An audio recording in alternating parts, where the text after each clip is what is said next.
Zoom rituals. All right. Okay. Welcome, everyone. This is probably going to be one of the more abstract sessions. Not a whole lot of neuroscience in here, none actually. But I felt just for my own sake and for the sake of getting to chaos theory, it was worthwhile spending a little bit of time on these topics, just so that we have more than the Wikipedia level understanding of what's going on. Cool. So over the past couple of weeks, I've been thinking that dynamical systems theory is a nice sort of center point from which you can branch off to many important branches of mathematics or physics and engineering. And so on the top three are these. Linear algebra is what most people would consider important for pretty much anyone doing science, because it's relevant to stats and calculus and every kind of representation. And I guess not everyone takes calculus in any kind of detail, but for dynamical systems here we have to use calculus. But topology, even people who do physics and work with differential equations regularly don't necessarily take a topology textbook, and I think that's unfortunate. There's a mathematical historian I've been following on Twitter who says that they should teach differential equations like to first year undergrads, or like just get it as early as possible when you do calculus. And I think the reason that's a good idea is because it comes equipped with all these good motivations. So you can start with these simple problems, pendulums and things like that, and very quickly move to pretty sophisticated ideas without too many hops. It requires some restructuring of how you think about what a course is, but yeah, I just thought I'd throw that out there, because for me, it's been an interesting angle to enter topology, which earlier I thought was just this weird thing off in the corner. So I thought we took a few weeks of Interreg. There was a lot more neuroscience for the past few weeks, and we weren't really talking about Strogatz. So now we're sort of back in dynamical systems land. So I thought we'll just do a little recap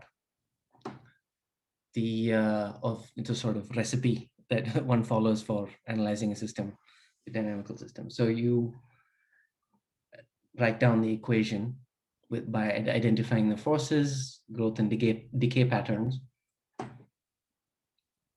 and you turn that into a set of differential equations. You identify the fixed points, if any. There may not be any, but typically most of the systems that we've been talking about, there is usually more than one. And with bifurcations, fixed points will appear and disappear. And after identifying points of interest, you can zoom in, linearize, and use the eigenvalues to make claims about qualitative behavior. And that's really the most commonly used approach. And again, just to remind everyone that there's all these different ways of representing a system, and we kind of juggle among all of them. And today in particular, it's good to keep all of this in mind. And if anyone has a question about what you're looking at, just ask, because it can get a little confusing. But so these are just one-dimensional systems, but you have a state space, which represents the variables themselves. You have the solution, where you explicitly show the evolution of a single trajectory in time. But there are infinitely many trajectories, so any one solution is only showing you a single possibility in a larger entity. Then you have, in some systems, most are not like this, but when you can define a potential, and that can tell you about the dynamics. Basically, it's the landscape analogy. Things travel downwards towards the bottom of the valley. And what we'll be looking at a bit more today is bifurcation diagrams, which are ways of talking about how the system's qualitative behavior changes when you tweak some parameter or the other. And so you'll have to keep track of what's on each axis, because you sort of juggle these different lenses when you're talking about a system. And a lot of the time with the more advanced treatments, you're only looking at the bifurcation diagram, and you very often don't look at the trajectory at all. So The whole story of bifurcations really starts with one dimension. And as it turns out, that's all you really need to understand, because that generalizes to higher dimensions. The first one, a very simple saddle node, a very simple bifurcation is the saddle node bifurcation, where from one direction you can see an attractor and a repeller move towards each other, become a half-stable attractor node, and then disappear. Doesn't really matter what direction you're going, because you can have a system where the parameter goes in the opposite direction. So it's the qualitative behavior that is key here. That from one angle you can have a fixed point appear out of nowhere and then split into two, or you could have an attractor and a repeller annihilate each other. Then you have the transcritical bifurcation, which they happen in systems where for one reason or the other you always have one particular fixed point. If you look at it mathematically, you can see that here, because x is equal to 0 will always be a fixed point, and you see a kind of exchange happening. So the x is equal to 0 starts out as an attractor, and after the transition has happened, after the bifurcation, it's now an unstable. It's a repeller.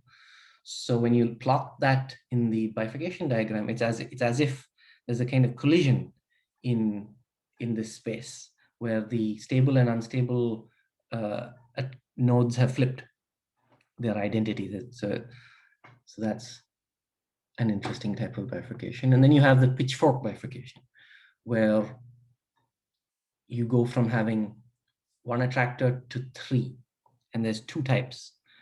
I always forget which is which. There's the subcritical and the supercritical. They are mirror images of each other. Well, they're not exactly mirror images. The role of stability and instability is flipped. So that's what makes one of them subcritical and the other supercritical. I have some 3D versions of these that I'm going to share in the chat. Ah, nice. 3D. Oh, okay. Yeah. So now you could ask, well, these are all really, really simple systems. Why does anybody care about them? Like, once something is done and dusted, what does it matter? So the key idea is that there's this concept called normal forms, which are a way of kind of breaking up any complicated system into regions where you can simplify, do a change of coordinates or some other kind of change, and then you can just look, you can compare your system near a fixed point to the behavior of the normal form. So it's a little bit like a template that so you can make a system look like this template using some relatively simple transformations. And what in the Strogatz book, it's sort of qualitative and hand wavy, but there's all sort of well proven, rigorously done. So what a normal form is an object that preserves some essential features of an object. And a lot is buried in that idea about essential features. So this is a way of getting to qualitative similarity. And from that perspective, another angle on concept of invariance. So when something is changed in shape or size or twisted and bent in certain ways, something is similar about it. We all have this intuition that you can recognize something even after it has been distorted in various ways. And these ideas and some of the others that we'll be looking at today formalize that. So when we move to 2 dimensions, which is what happens in chapter 8, you see versions of the same bifurcations, and these are very simple. So these are the normal forms. The one on top is the normal form of the 2-dimensional saddle node bifurcation. And once again, you see annihilation of an attractor by a repeller, or vice versa. But you also see the other dimension, and you have a sort of collapsing onto that. And one of the key ideas is that this system, if you were to look at the equation of this other system here, you wouldn't necessarily think, oh, there's something very similar about it. But even though it's not geometrically similar, you have the same sort of bifurcation happening. a repeller and attractor approach each other on a line. It's a curve rather than a straight line. So it's still a saddle node bifurcation. And since this is a mathematical topic, you might be like, well, what exactly, how do you quantify or make more precise that similarity? So there is a way to do that.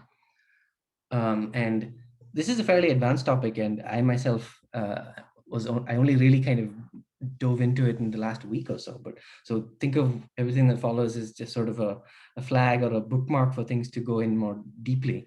But I thought a lot of the treatments of dynamical systems don't go into this at all and don't really show you anything, and they just say there exists a proof somewhere. And I feel like we go one step into a slightly more detail, because it is a fairly interesting set of ideas. So in Strogatz, he says that nothing really new happens when more dimensions are added. All the action is confined to a one-dimensional subspace where the bifurcation occurs. And that's pretty interesting, because we're talking, and that's true of any number of dimensions. When you have fixed points and some kinds of more complicated fixed sets, their interactions with each other exist along a one-dimensional manifold. A manifold, we've talked about it before, basically a kind of a space that is less than the dimensions of the larger space. So the bifurcation is a fundamentally one-dimensional event. I like the idea of an event, because it talks about like that qualitative point when something new arises. And so the fixed points sliding towards each other is one example. And so this is why we spent so much time looking at the one-dimensional ones, because as it turns out, that's all we really need in higher dimensions. So yeah, the next few slides will get a little bit abstract, and I'm just sort of putting this out there to show the general shape of this type of argument. I myself cannot really explain any of the details, but if you look at the figure on the left and the figure on the right, it's pretty clear that there's something similar about the dynamics of these two systems. But can we do better than just eyeball it? The answer is yes, and it's with these theorems that I'm going to show you. I found a very nice tutorial. In fact, just a couple of hours ago, I was really dissatisfied, but I was like hunting, and I finally found something that was at the right level of generality and abstraction. So this should look fairly familiar. We're back to linear systems. Why are we back to linear systems? Because having done that linearization and looking at the Jacobian, we know that for a large class of non-pathological dynamical systems, we are safe in doing this. So what we talk about subsequently is for that region around some fixed point where we've linearized. But so you can write down what the solution is in terms of an exponential of the Jacobian, which maybe some of you are not that familiar with, but it's basically an infinite sum of iteratively operating the Jacobian. So now a key concept here is something called an invariant subspace. We use the word invariance a lot, but it just means immunity to a possible change. And here we kind of specify, well, in our dynamical systems, the change is time evolution. So you can split up your entire space into a set of subspaces, which correspond to three qualitatively different types of eigenvalues. Eigenvalues are negative, eigenvalues are positive, eigenvalues are zero, which are interesting. That latter, the final category. So you can then say that wherever you are in the system will end up in these spaces. You can map them to these three. They might be fairly complicated mappings in the sense that they don't, it doesn't matter how many attractors there are. So it's a fairly abstract way of splitting the system up. But what you can show is that they're invariant to the flow. And flow here just means the time evolution of the system. And again, this is a lot of math I'm throwing at you, but a few of you will be able to catch the essence of what's happening here, which is that we know that with exponential decay, this term will go to 0, right? So what that means is that the attracting set is such that as t evolves into the future, the system will find its way there. Those are all the attracting points. The repelling points is a very interesting way to think about them, is that are as time reversed attractors. And that's what is being expressed in that second line over there, which means that if you go arbitrarily back in time, you'll find your way into the zone where the repellers are, which is, it requires a little bit of imagination to understand why that's the case, but I don't think it's too tricky. And lastly, there's this center case, which is what the theorem is about. Another sort of link here is that the mapping that you're doing here from one sort of form of the dynamical system to another is a homeomorphism. Some of you may have heard about that. But before that, just to say what the statement of the center manifold theorem is, this is not, not yet, this is not that. This is the theorem leading up to that, which is that there exists a homeomorphism in a neighborhood. So basically showing that you can smoothly move from this to the more neat, less deformed looking thing. And there's the theorem just is to convince you that this can be done in a systematic way, and it's not just hand waving. And again, since this is about a little shout out to topology, you may have seen these videos and GIFs of coffee cups and donuts and things like that. These are examples of homeomorphisms. They're smooth mappings of paths. So why is it called the center manifold theorem? That's so so the theorem is this. Qualitatively, the repellers and attractors are kind of easy to understand. The center is this pathological kind of zone, right, where it's or it's like there's some additional structure we have to understand, where things are not just exponentially collapsing towards it or exponentially running away. So it's saying that near the origin, all the interesting dynamics take place on an invariant manifold, tangent to the center subspace. So what this theorem shows is that along this line is where the slow dynamics, the kind of rate limiting dynamics happens, and everything else just is as an attractor or a repeller from the center manifold. So it's a center in the sense that everything interesting happens around there. I believe that's why it's called that, but I'm not 100% sure. But this is the theorem that when you have these stable, unstable, and center subspaces, the manifold is locally invariant. So there's some capturing of the overall qualitative behavior, and every globally bounded orbit remains in a suitably small neighborhood of the origin. That remains there, is entirely contained in this zone.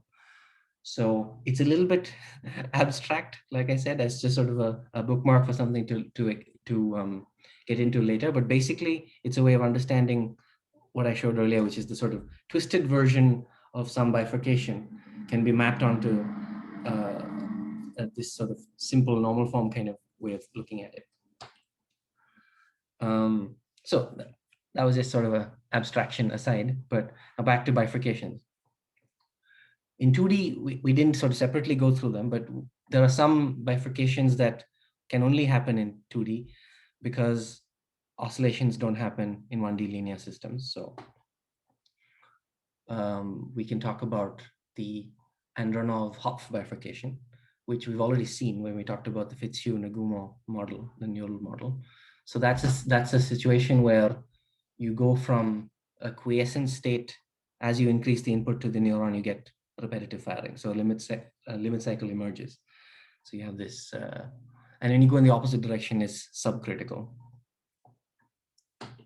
So just again, we already saw this, but the idea is that when you look at the Jacobian, the trace and the determinant of the Jacobian will tell you information for the linear system about whether the system is a spiral going in, spiral going out, a stable node or an unstable node, or a center. The center is exactly where the trace is 0. And half bifurcations, both the subcritical and the supercritical, since they involve the emergence of some kind of periodic behavior or the loss of some periodic behavior, you can what's actually happening can be understood just by looking at the eigenvalues. So the eigenvalues, when they move across, so the imaginary values shift, and you get this new qualitative behavior. So a subcritical bifurcation occurs when, so you have an unstable cycle shrinking. So basically it goes smaller and smaller, and you had a state, and then you end up with only the stable limit cycle. So you started out with a spiral going inwards, and then you get a stable limit cycle. So one concept that Johan, that's as you change another parameter, you transition from one to the other, and that's the bifurcation. Right. Okay. In the normal form, it'll typically happen when something crosses from negative to positive. So with bifurcations, there are two types. We've only looked at local bifurcations so far, and you can just look at linearization around some fixed point to observe them. So that's the well-behaved kind of situations where you can make some qualitative claim in some subregion of the space without having to talk about the entire space. But there are also global bifurcations, which involve some larger invariant set, such as a limit cycle colliding with some other sort of fixed point. So we look at some of those now. So this is an example of a global bifurcation. It's called a saddle loop or a homoclinic bifurcation. This is the phase space on the right, not the bifurcation diagram, but basically you're looking at 4 different values of this parameter mu. What you have is a loop here inside this sort of ribbon-shaped thing, and nearby is an unstable node, a saddle point. It's a saddle point, so it's attractive from one side and repels on the other side. And as this mu changes, the the loop basically moves towards that node, the saddle node, and eventually the limit cycle is lost, and you end up with just a spiral there, an unstable spiral. So that is a more complicated kind of bifurcation that doesn't happen just, well, I think maybe it does happen along the line, but anyway. So that's a homoclinic bifurcation. Kind of eating, it's like a node eating a cycle or destroying it, so that you have only a spiral afterwards. So another angle on how topology relates to dynamical systems is via this example that we've looked at before, the pendulum. So here I'm going to just go back to chapter 4 and look at how he frames this in that way. So the undamped pendulum is a conservative system, which means it has conservation of energy applies. And if you look at the entire state space and all the possible flows, there are a couple of different things, types of motion you can, what's going on? A couple of different things you can see. These small cycles, they're not limit cycles because they're not stable, meaning if you add more energy, it'll move away. These are centers, that's the term. So this type of movement is equivalent to the pendulum moving by some small angle. So it's still, whereas and those are called librations. These large movements are rotations where the pendulum is doing a complete loop. And there are two fixed points in this system, the center, and there's a saddle on one end. If you just look at so you can think of it in terms of the point at which it could just about complete the loop or not, is that. And the center, and the attractor here is, the node at the center is just no movement. So we can look at this and kind of derive a lot more structure from it with some topological ideas. That unstable point, yeah. That would be if the pendulum was on a stick and was standing straight up, right? Okay. So it could keep going or come back down, depending on a perturbation. So if you look at this diagram, there's some symmetries here that we could make use of. There's some extra drawing that we've done, because the theta is an angle. So with 2 pi is the same as 0. So what we can do is wrap this whole thing around. We identify the 2 pi side of the graph with 0. And when we do that, we create a cylinder. So now we can look at the trajectory of the system with the vertical component and theta wrapped around, so that we keep track of the fact that it's an angle. And we can look at how the energy indexes the path. You need a lot of energy for it to go all the way around. As you reduce the amount of energy that the system starts with, you shift from a rotation to a libration.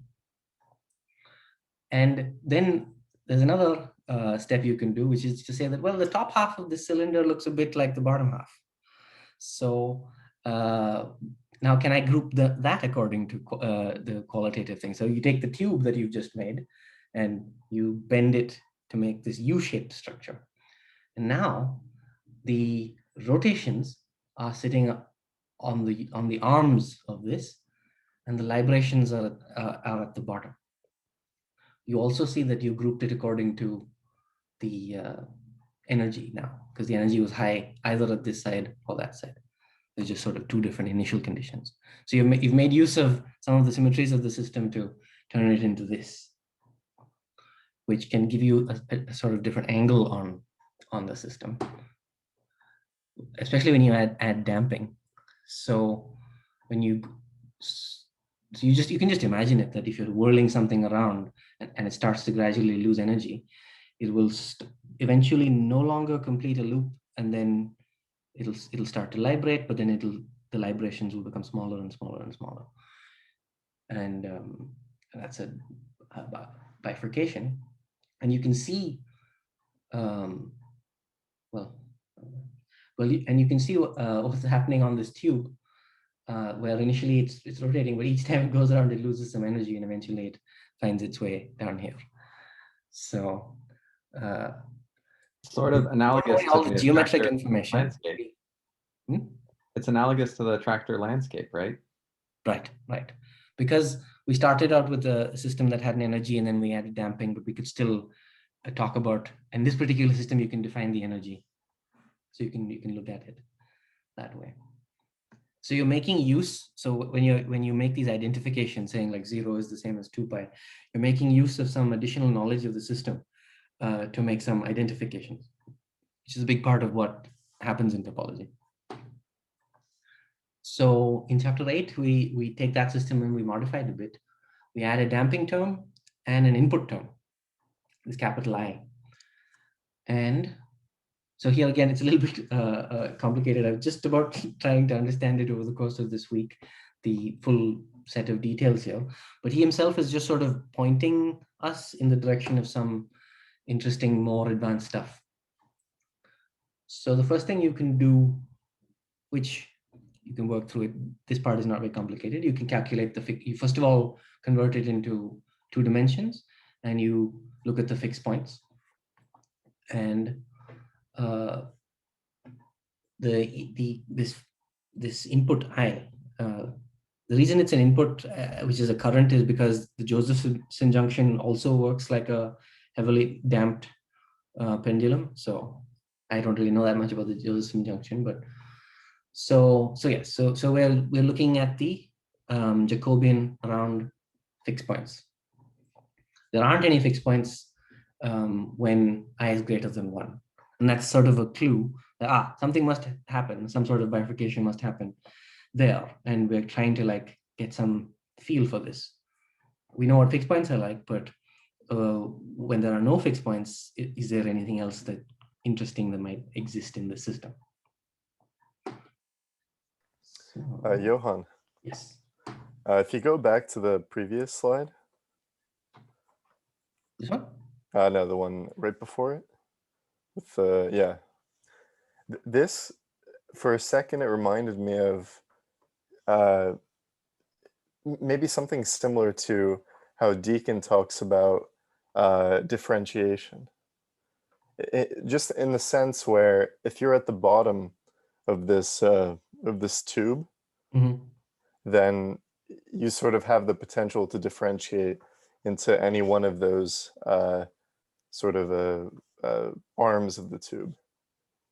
And it's sort of ambiguous, since you're kind of, I guess you're on a limit cycle if you're at a lower energy level, and then if you increase the energy, then you have some, let's say it's 50-50 probability that you'll end up in either of those 2 arms.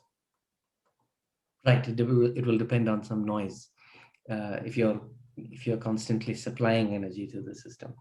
So yeah, that's an example of symmetry breaking.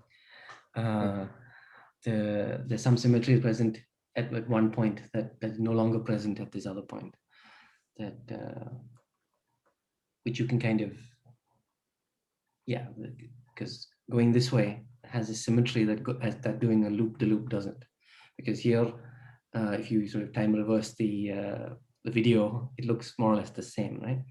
Whereas with the loop, you have a clockwise versus counterclockwise difference, which you can see. Yeah, differentiation in biology can happen that way, but the interesting thing is that you would imagine that something like that might be hard to control. So the initial mutation might, like harmful mutation, probably do that a lot, right?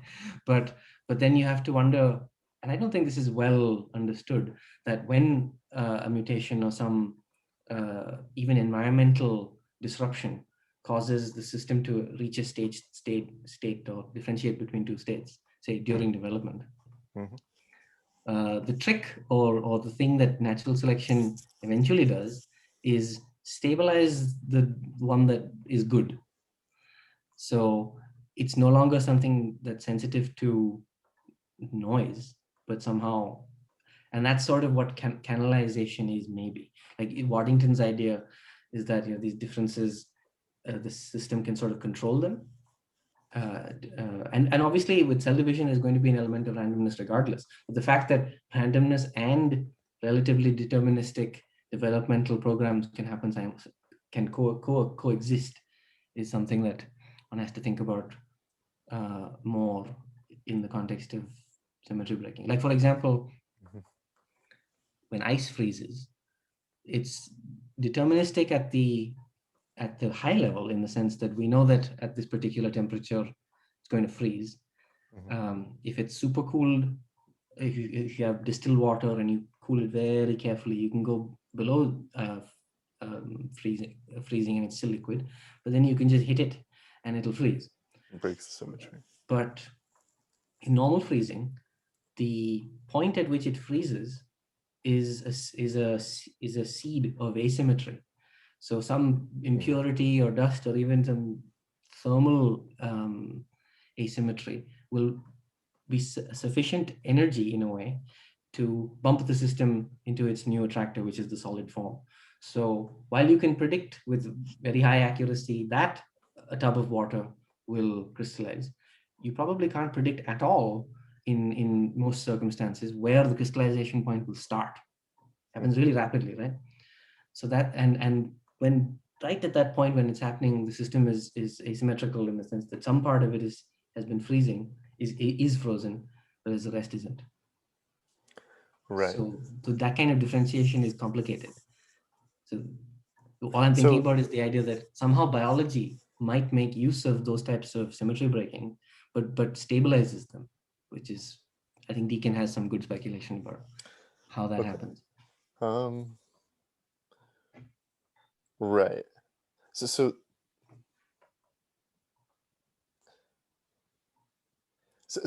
in this example with the tube, it seems that I guess, how would symmetry breaking occur here? Because to me, it's you sort of don't have that.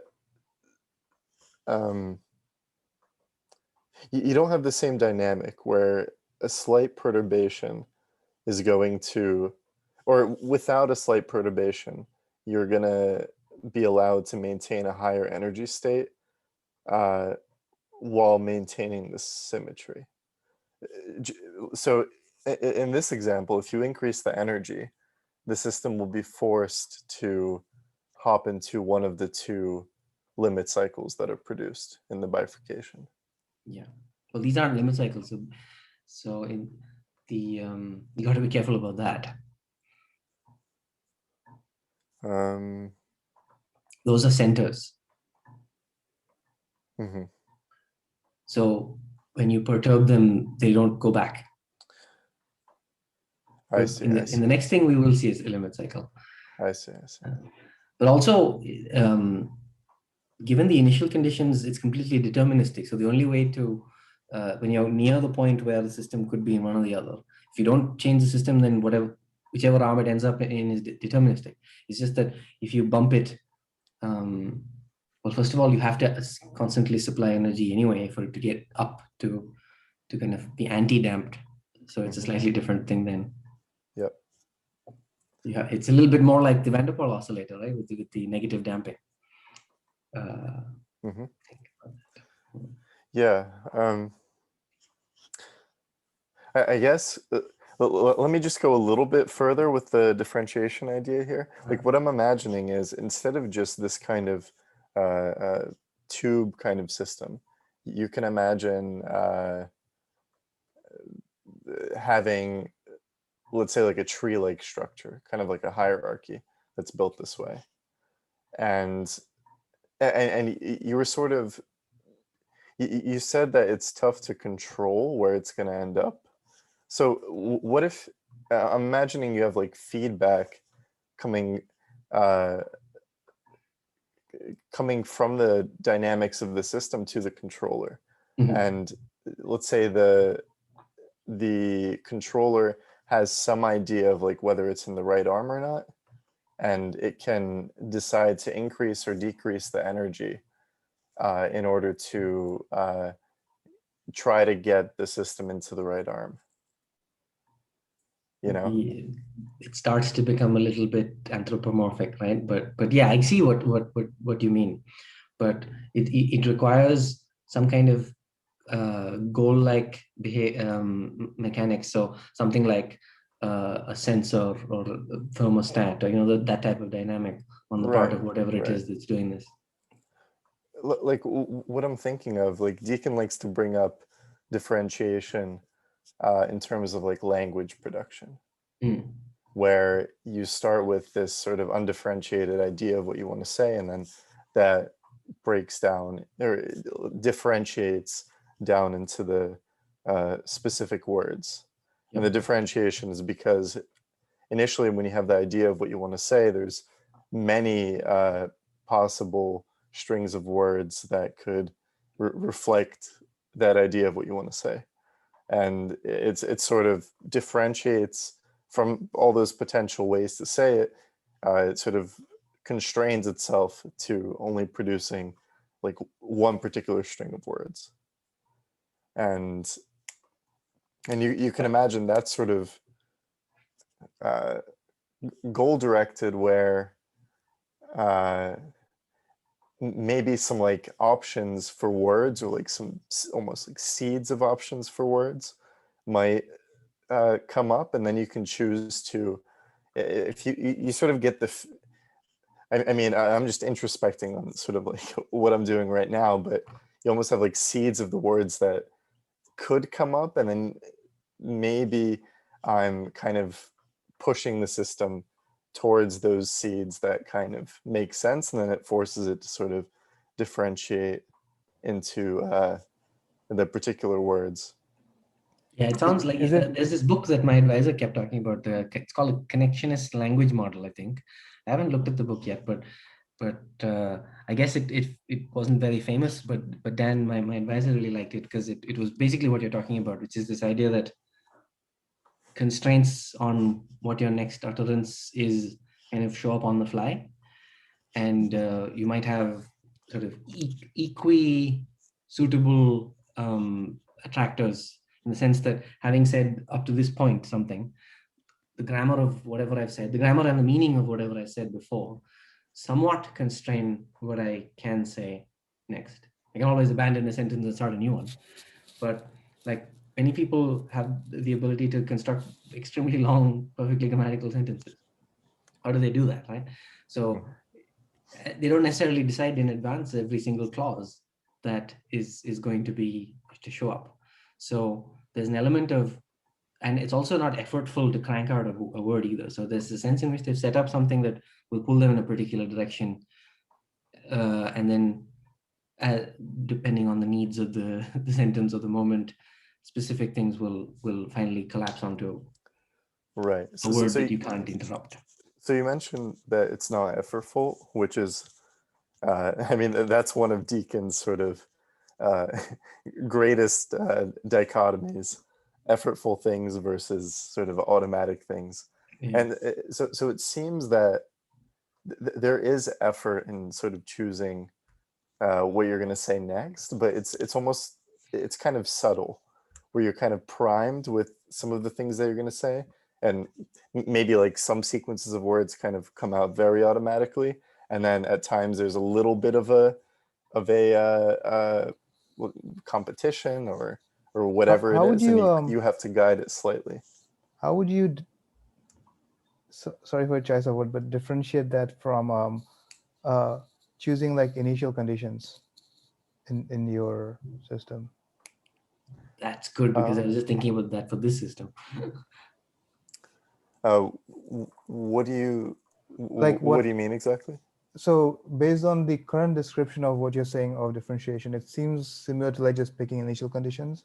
So you pick a point in your space, and then you follow that specific trajectory, and that might be a different trajectory than what would have been if you had chosen a different point as your initial condition to start with, right? So right.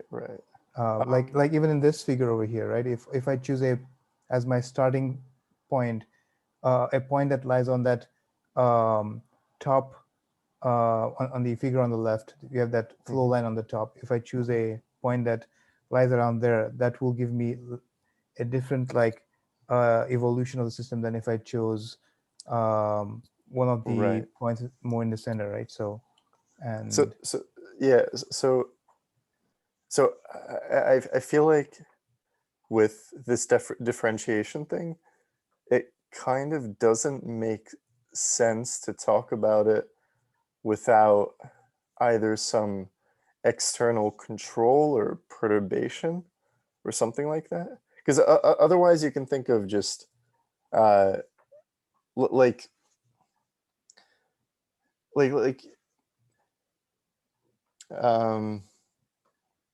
I think the choice of the initial condition can be an external imposition, right? Like I may, for example, have say like a physical basin, but then where I start the ball at, for it to roll down, is a physical condition that is external to the system itself.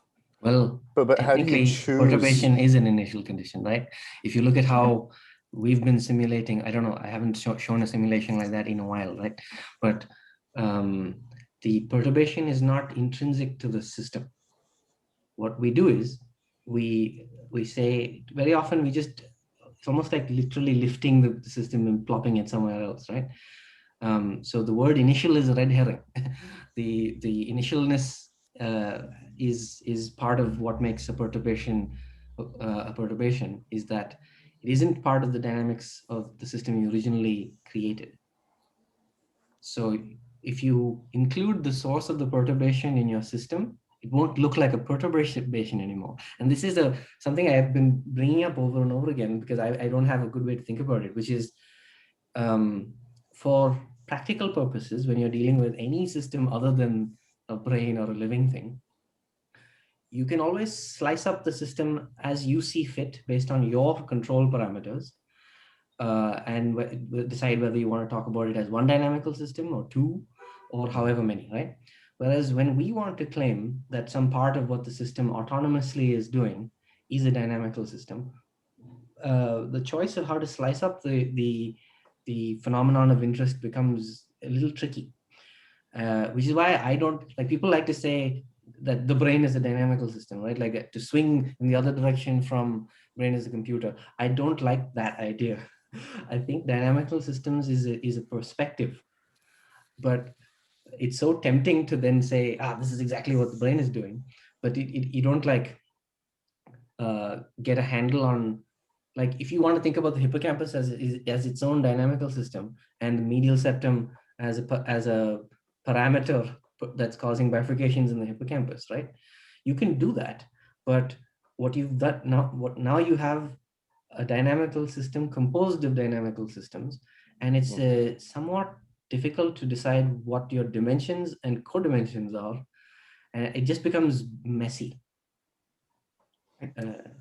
For me, what's helpful in this exact example is focusing on that driven system where you're in the librations, and then you add perturbations or add continuous energy to make that pendulum on a stick go faster and faster. And the question is, which branch are you going to go up? Are you going to go clockwise and counterclockwise? And to go into, in other words, to switch direction from say you're in, you're going this way, right? And then as soon as you get to the top, you have to go through that unstable fixed point to switch direction.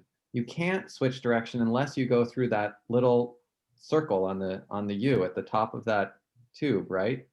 Is there any way to you have to go through there to go up one arm or the other, right?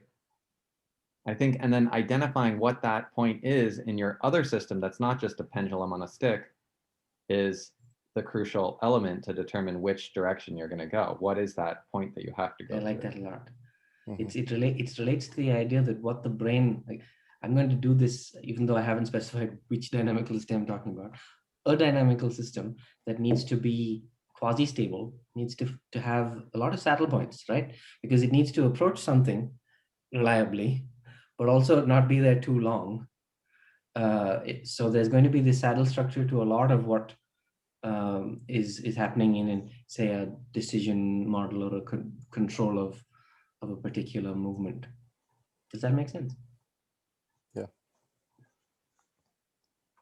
So Yeah. So this is not the most ideal system because energy being pumped in like that is not, it's a little, but I see why you thought about it, because it's exactly what Waddington kind of thought about without any math, right? Which is that you have all these cells which are so when he talked about the epigenetic landscape, what was he trying to answer? A question which has not actually been answered all that well yet, although we have a lot more data now, which is all these cells contain the same DNA. How do they get so different? And it's pretty clear that the DNA is creating its own environment to some extent, but there's a limit to that. The mother's the womb or is creating some kind of environment. Or in the case of a bird or a reptile, maybe just warmth is enough, right? But the differentiation of cells creates a circumstance where hybridization is happening, so that let's say in the 4 cell stage of cell division, they're still all the same, right? There's still all these multipotent, pluripotent cells. At some point, symmetry has to break, and just space gives you symmetry breaking for free, right? Because the cells on the outside of whatever it is that's happening are going to be experiencing a slightly different environment from something deep inside. So already you're getting symmetry breaking like that, which is more structural than subject to perturbation. Later on, it may be that the factors expressed by one set of genes are a little bit like perturbations so I guess it's always the case that there's going to be groups of cells until you get to the final stage of cell identity stabilization, where a cell could go one way or the other, right? There's a little bit of sitting on a saddle. And it is hard for me to believe that is the perturbation is thermal noise. Although it may be useful in some circumstances, like for instance, thermal noise might be pretty useful in getting spreads in your initial axon arborization, dendritic arborization, and formation of like random connections, sparse connections during synaptogenesis. So you want a combination of topographic mapping and random synaptogenesis, right? So there, have I talked about this before? I get it's very hand wavy, but I like the idea that cells can like regulate the extent to which they're subject to thermal noise or even mutation. Like I think there's some data that bacteria can control their mutation rate. I don't think eukaryote, like our cells do that, but they may be able to control the extent to which they're subject to, in fact, it's sort of in the definition of noise, right? Which is that noise depends on something, right? So if you just replace the word noise with energy, there's some sort of energy bath, and there could be types of energy that come in that the cell decides to no longer treat as noise at some point. The reason I'm saying all this is just because the perturbation typically is a noisy phenomenon, meaning it's just some random thermal thing that bumps the system one way or the other. Mm-hmm. Right. And, so yeah, there's more control in biology. So it seems noise is useful when you're, let's say, at some unstable fixed point or something. That's when it's particularly useful. Well, if you're in the basin of a stable fixed point, the noise won't really do much, unless it's pretty large, yeah. Right? So then you can actually use the size of the basin to define what constitutes thermal, like effective thermal noise. So it's a little bit like calculating backwards what you need to get out of a minimum. In this case, it's the saddle that is the decision point, that the noise would be influencing which way you go. Right. Yeah, in the case of yeah, the saddle, but it's not the noise that brings you to the saddle. Something else brings you to the saddle. And then I tend to think that biologically noise doesn't play a huge factor. Like in development, there's like, chemical, like you just said, like there's the internal versus external, which is just kind of happens structurally, that already creates some differentiation. But then if there's any kind of chemical gradient, so if you have, as soon as you get some kind of source that, is producing, of course, how does that initial asymmetry happen? I don't know, maybe from movement in a space or something like that. But if you have any kind of chemical gradient, there's plenty of things that can pick up on that, and you create some kind of threshold that above which some kind of differentiation happens, and then suddenly you have a division, and then that division leads to some other chemical change, and it can kind of build on itself, I feel like. So yeah, in Deacon's book, Incomplete Nature, he talks about these orthograde and retrograde processes, right? So that's his own terminology. Contragrade. Sorry, what? It's orthograde and contragrade. Contragrade, what did I say? Retrograde? Retrograde. Contragrade, sorry. he loves to invent words, but orthograde, which I think he walked into this exact problem of how do you define a system, but I don't know whether he's aware of it.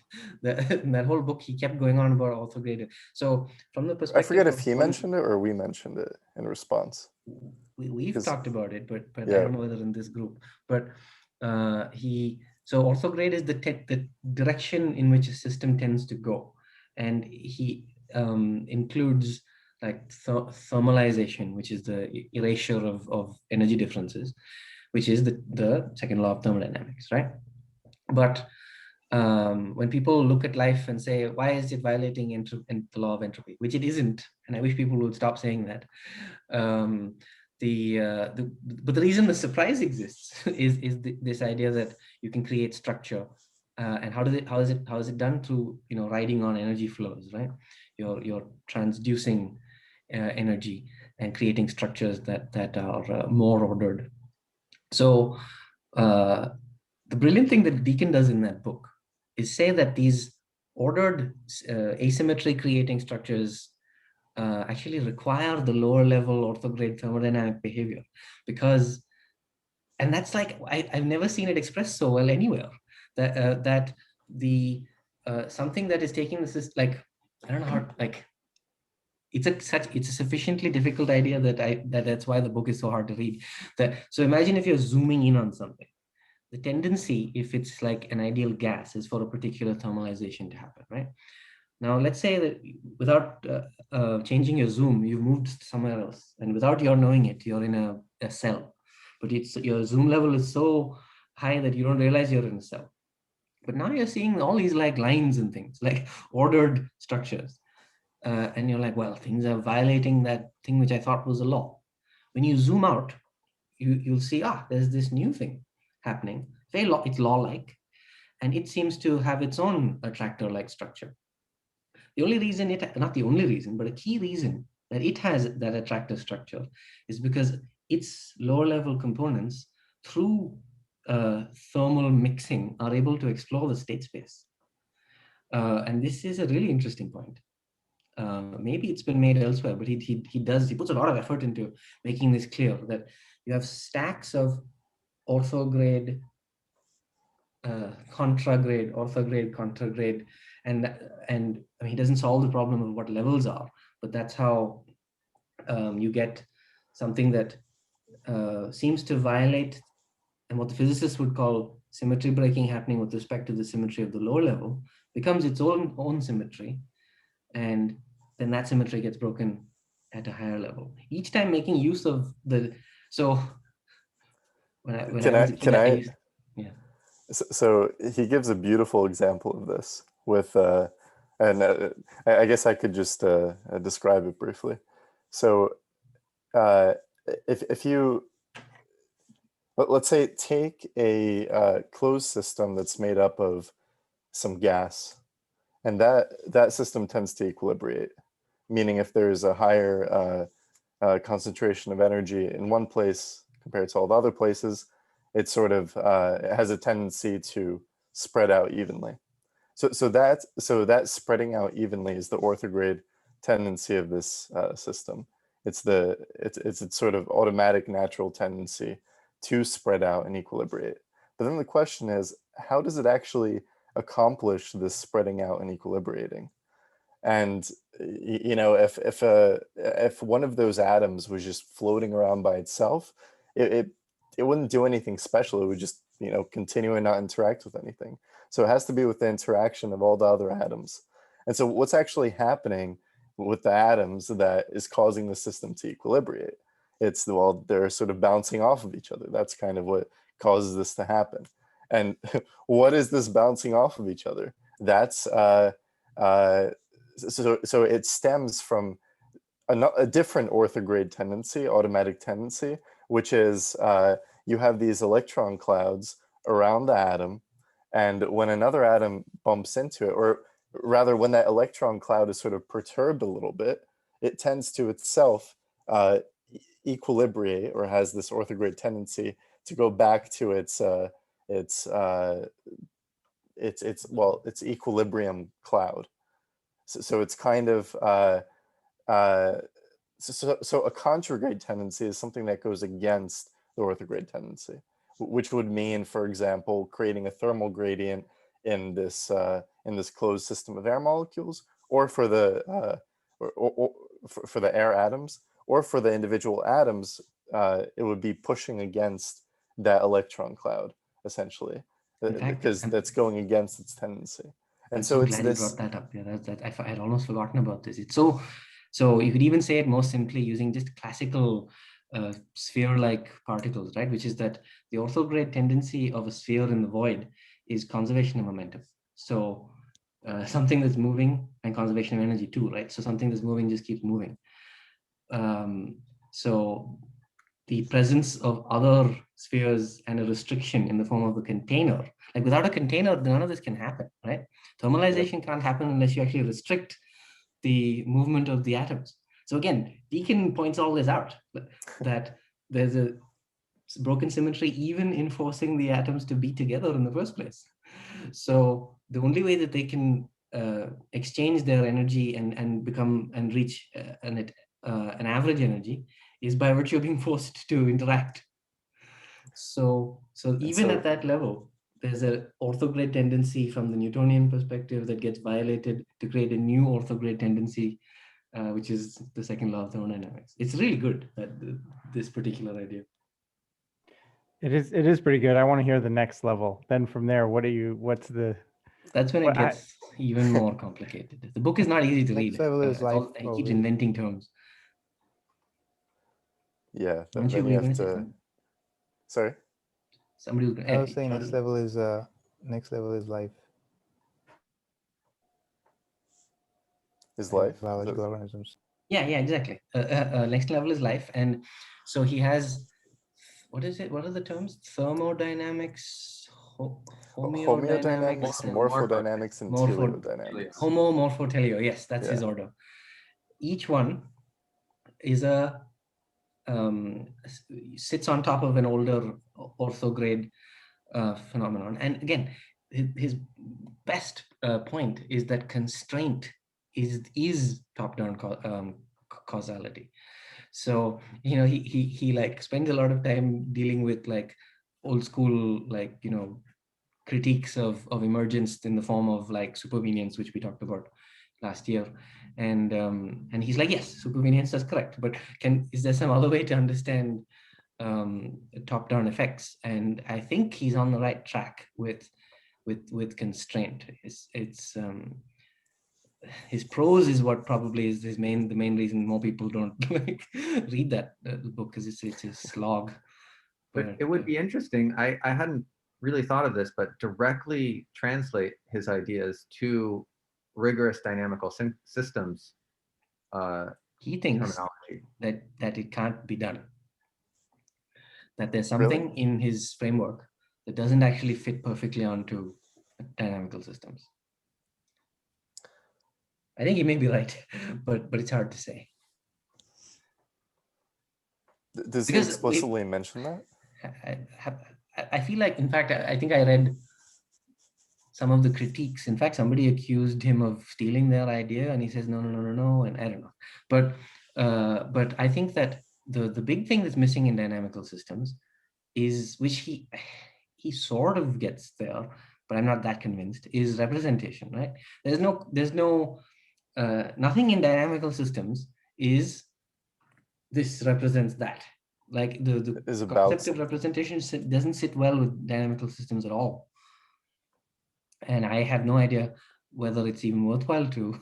You have to jump through a whole lot of hoops conceptually to make an attractor seem like representation, and I don't think it's worthwhile. It's which is again like being overly committed to dynamical systems makes you just write really wild speculative things instead of just using it for places where it makes sense. I mean, the limitations are the analytical tools for the dynamical systems. It's not suited to representation.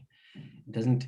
You have to add all kinds of ad hoc additional assumptions to make attractors equivalent to representation.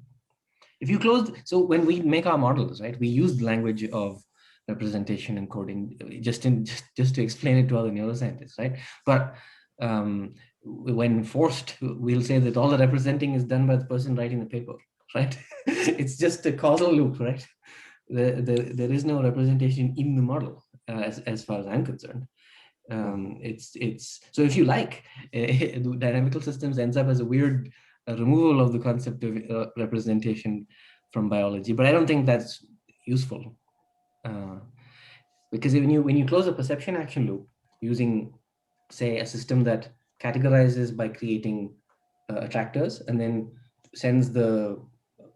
has another motor system that's sensitive to the entry of something into an attractor to create attractors in plan space, and then those attractors create attractors in motor space.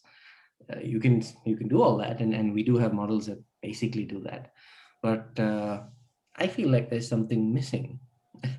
When you say representation, do you mean categorical representation, or are you talking about like Categorical and like, so in the philosophy world, there's this concept of intentionality, right? Which is that mental states are about things. And you can say that even specifically about symbols, right? The symbols are about something else. And when you're coming at a biological system from physics and math and chemistry, like molecules are not about other molecules. So when does this aboutness come in? Like these attractor is not about anything. It might be caused by various initial conditions. So you can make a lookup table using attractors and initial conditions, and that's what categorization ultimately is. Yeah, no, I was only asking because the state space itself is a representation, right? So, right. So that's a whole other ball of wax, right? Because the dynamical system itself is a representation on the part of the scientist. So that's something Deacon would say. Right. I remember him talking so much about a simulation of something on your computer, even if it's like exact, still doesn't have aboutness, or the aboutness is still attributed to the person who wrote the program. I like this position. Like I like to even go further and say that the bits on a hard drive are not information yet, until somebody uses it. Like, so even in the case of the computer, it's only meaningful and it's only information in the older sense if there's a human involved. That's all fine, but from like a dynamical systems perspective, is it looking as a system? I mean, one could represent like the computer as a system, and the magnetic strips, and create some kind of math to represent that, right? And then you'd still have the question of how does the representation play in? But like, I mean, if we just look at our like simple 2-neuron system we looked at, where it either goes to this is stable or this neuron stable, simple competitive thing, right? You can create some n number of those that are all connected by dynamics, right? And then they're going to tend towards certain binary states. So there's like a binary representation of the state of the system, right? In addition to like I felt like Munchie was talking about just the variables themselves, that you've created an equation that is the variables themselves. But I'm saying like there's something, you can build a dynamical system with some meta representation that's not just the dynamical system itself. There's some phenomena because of the features of the dynamical system that lends it to have storage state. But that meta phenomena is based on the representation that you started with, right? For sure. So when you have your two neurons and their activity, it is based on the neurons, as in those specific like dynamical systems that you chose. For sure. Which might be just RC circuits, which are just again representations of some specific phenomena, right? So that's all true. But I thought we were talking more about like, is our dynamical systems a good modeling tool for modeling representation in the brain? I thought that's the question, right? Yeah, and I think my question was when initially we're talking about representations, are we talking about representations as voiced by someone who is not yet thinking about it from a dynamical system sense, in which case what is the character of the representation, And is it in any way similar or not to that of what a representation in dynamical system sense is? But what, so like the coding metaphor, right? What does it give you? The coding metaphor is this idea that something in the, like specifically for neuroscience, the coding idea, which there are still plenty of people who like that, right? For even low-level vision, like David Marr saying that some part of V1 represents edges and corners or whatever, right? So that's an atomistic way of framing code, right? Which is that this is an atom of cornerness or edginess, and then objects are bits and pieces of that going up. That's one way of thinking about representation. Obviously, mathematicians use the word representation in a completely other way. And when we say that we're making a model, the model is a representation. So here's the thing. When you say representation, you want to ask representation to whom or to what, right? Because when people want to talk about perception, right, there's this whole standard idea, which I think even neuroscientists, when they try to explain it in detail, get all befuddled, which is the idea that, like Steve Lahar, he wrote this BBS paper about how everything I see is in my own head, which I like that he wrote that paper, but I don't know whether that is a meaningful concept. The idea that I am seeing the inside of my head, because like it's like eliding the difference between seeing with something and seeing that thing, you know? It's the same thing as the only input our eyes are getting is just the whatever light is passing through the disk right in front of them. But so when you say that, so like it's a common thing in philosophy of mind and in all these neural correlates of consciousness, right? So that's in the background of all of this, right? Like if you're just interested in making things that have a perception action loop with really, really complicated perceptions and object recognitions, you can just completely bypass the whole issue of which thing in that whole chain is a representation, right? But it's like, well, where is the seeing? Where, if that's a meaningful question, or like, and it has this a deficiency of, connect. is this a deficiency of dynamic systems, or just a deficiency of our like vocabulary for, you know, of choosing what our vocabulary corresponds to? Well, it's both, right? Because I think that to speak to that, yeah, go for it. If I can speak to my namesake Jesse, totally. If you recall my mentioning my committee member Jeffrey Yoshimi, he has written a book trying to get intentionality to work for dynamical systems theory, and he does it in terms of what he calls an expectation function. Okay. Which measures a gradient in terms of this Husserlian phenomenological idea of fulfillment and frustration. Oh, interesting. So then he says, to the degree that, you know, my body is moving around in an environment and expecting certain things dynamically and not getting those expectations fulfilled, my gradient gets frustrated. And this explains, this is the lowest level intentionality in a dynamical systems framework, he thinks. Can you post a paper where he discusses that? Yeah, well, he wrote a monograph, which is available. It's called Husserlian Phenomenology, and in it he just discusses this. Yeah, I'll send you a link. There's some talks by him on YouTube also, you can check out. But yeah, I feel like it's difficult to, because the tendency with people is to anthropomorphize some mathematical concept. And like, so there was a paper which I think I shared to some of you by Rosa Sao from Stanford, criticizing the Princeton free energy principle business and predictive coding. And the way that she went about criticizing it is that if you take away the anthropomorphic terminology of priors and all that. You can restate everything, the exact same mathematical model with same everything, with new labels, top-down processing as opposed to expectation. And you no longer see how and why and where some kind of psychological phenomenon is happening. And I feel that this is, like, you guys probably know that. I always feel as though science is severely limited in its ability to approach this issue of intentionality, whichever science, whether it's dynamical systems or anything else. And you end up constantly naming things in your model with like psychological terms, and you call that an explanation.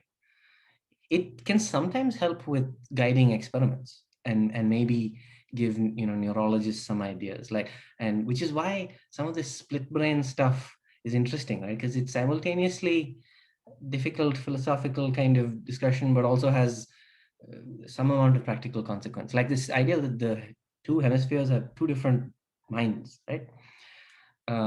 It's very tempting in interpretation, right? Most people think that that's what those experiments mean.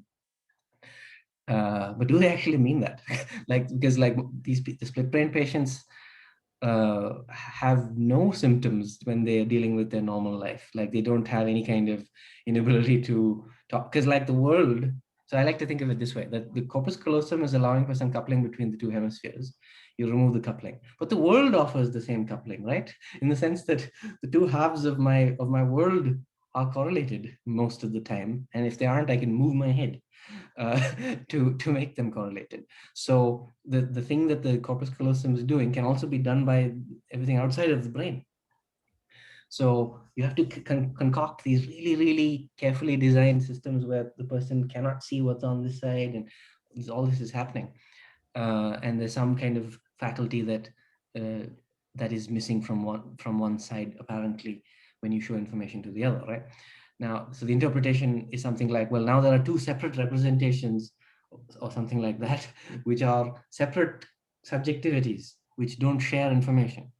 This is simultaneously a philosophical and scientific kind of thing, right? Because they're relying on some underlying, possibly even unquestioned ideas about the relationship between subjectivity and neural representations. And I'll grant neural representations is exactly what Jesse and what I was saying about closing the perception action loop.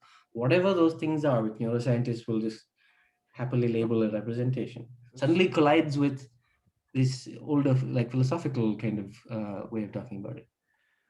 Yeah, I mean, so psychological terms definitely are somewhat specific in comparison to some of the things we talk about, and certainly like are extremely difficult to map onto the brain neatly without things being problematic pretty quickly.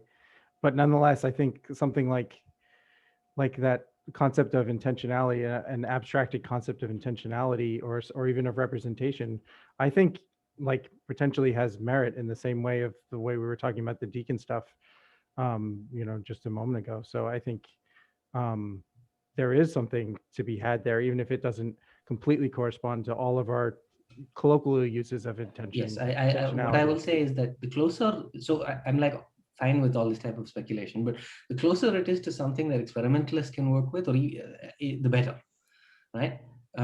Like if it sheds some light or helps interact with locked-in patients or something like that, I think for me, when I think of dynamical systems, I think of it as a very as a way of studying things, phenomena that I think are essentially ahistorical, essentially in the sense that how they evolve is independent of essentially the history, right? It's all about like the current state, and the next state is dependent solely on the current state. You don't need to know what happened like 10 steps back. You only need to know what happened now. And when thinking about aspects like intention, the idea is that it is a aspect that is generally expected to be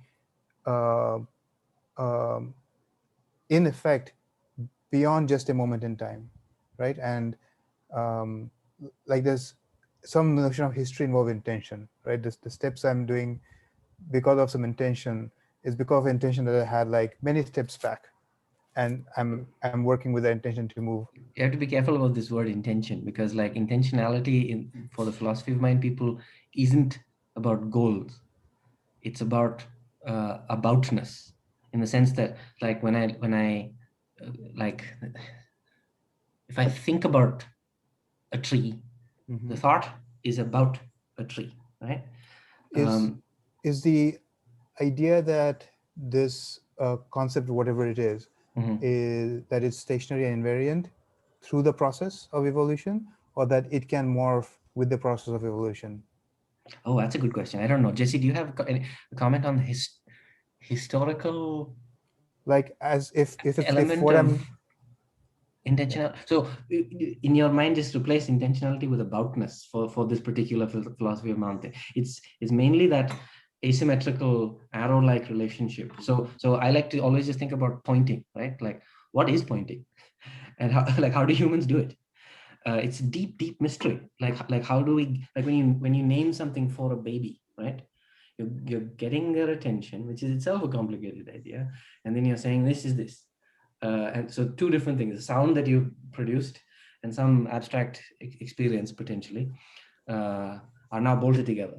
The bolting together part we can talk about with dynamical systems just fine, right? But it's the aboutness relationship, not just in the model, but in the mind is the mystery. And when you're pointing, there's a difference between pointing and just holding out your finger, right? Right. Like right. Yes. physically they're the same acts, and there is some, again, notion of like when you're pointing, there's some invariance in what has been pointed and so on and so forth, and the only generally in dynamical systems, the only things that we come across as invariant are this notion of fixed points, right? Beyond that, there's nothing else that can be characterized as invariant. So in which case fixed then points and limit cycles, yeah, in which case then whatever you're thinking about as aboutness then has to be one of these things in a dynamical system sense. And is that satisfactory? That's a individual question, but I'm not 100% that's also convinced a little that too it is constrained, I think. I mean, you can think about quasi stability and things like that, which is approximated by fixed points. That's just a like a little or even like asterisk. strange attractor it's bounded in state space, but it never actually returns. So if I happen to have a strange attractor for representing a dog, right?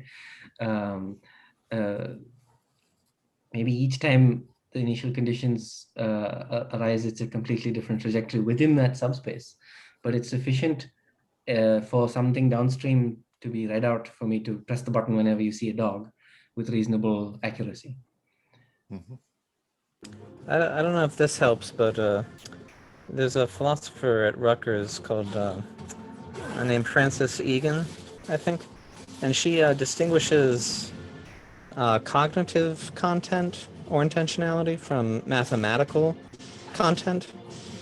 And so to take the example of David Marr, if you're thinking of edged, the content edge, that the visual system has to intend, in order to start to give a representation of the distal layout. What she says is, actually, Marr isn't committed to the idea that there's a cognitive content in the visual system called edge. What Marr is committed to is the idea that the Laplacian of a Gaussian is being computed in terms of the intensities, the light intensities on the retina, right?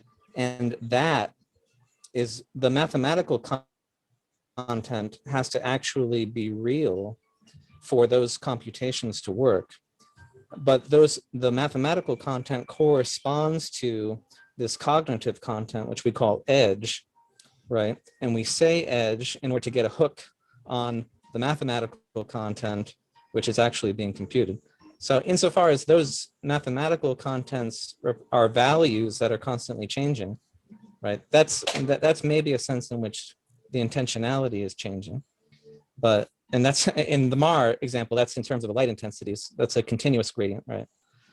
But that's just a way to think about it for one philosopher. Yeah, I can send out some material on this because I feel like there's a lot of diversity of opinion and a lot of people who are against the concept, and endless confusion from people who are against representations in the philosophy of mind world. And I met, in fact, someone who's, I don't know whether you know Colin, he was at BU and he was into Merleau-Ponty, and he was telling me that he doesn't like the idea of representations, but there it was mental representations. And I think that a lot of neuroscientists are not completely familiar with what a mental representation is, because they don't necessarily think that much about introspection or phenomenology or anything like that. But the thing that he kept saying, which I had never heard before, which now I've heard, is the world isn't presented, it's presented only once. And that's very hard to map onto dynamical systems. But one sort of possibly analogous thing for when you look at actual brain data is that there are many maps, copies or correlates of things, including objects, right? All over the brain. But if you are willing to introspect, you might say, well, a cup in front of me, I don't see many of them. There may be somewhere in my imagination many affordances or many angles or many memories about my cup, but one still can acknowledge the oneness of it, right? So what is the oneness of the cup from a physical perspective? I have no idea. And I'm not sure that science is equipped to answer that question, but I am happy to hear anybody's speculation about it. You won't like this, but actually this is a problem Fodor talked about a lot. And it's he said that he wasn't happy with Mars theory because it ends in geometrical objects.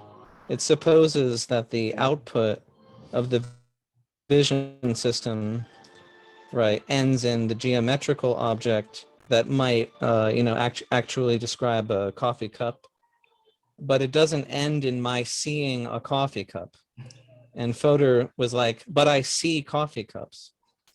So that can't, Mars, vision theory is about 1 million miles off.